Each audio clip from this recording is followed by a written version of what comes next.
بھلا جب ہم مر گئے اور مٹی اور ہڈیاں ہو گئے تو کیا پھر اٹھائے جائیں گے؟ اور کیا ہمارے باپ دادا بھی جو پہلے ہو گزرے ہیں؟ کہہ دو کہ ہاں، اور تم لوگ ذلیل ہوگے۔ بس وہ تو ایک زور کی آواز ہوگی اور یہ اسی وقت دیکھنے لگیں گے اور کہیں گے ہائے کم بختی ہماری، یہی جزا کا دن ہے۔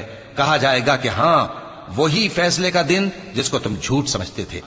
فرشتوں کو حکم ہوگا جو لوگ ظلم کرتے تھے ان کو اور ان کے ہم جنسوں کو اور جن کو وہ پوجا کرتے تھے سب کو جمع کر لو، یعنی جن کو اللہ کے سوا پوجا کرتے تھے، پھر ان کو جہنم کے رستے پر چلا دو اور ان کو ٹھہرائے رکھو کہ ان سے کچھ پوچھنا ہے۔ تم کو کیا ہوا کہ ایک دوسرے کی مدد نہیں کرتے؟ اصل بات یہ ہے کہ آج یہ لوگ اپنی غلطی تسلیم کر رہے ہیں اور وہ ایک دوسرے کی طرف رخ کر کے سوال و جواب کریں گے۔ پیروکار اپنے پیشواؤں سے کہیں گے کہ تم ہی ہمارے پاس دائیں طرف سے آتے تھے۔ وہ کہیں گے نہیں، بلکہ تم ہی ایمان لانے والے نہ تھے اور ہمارا تو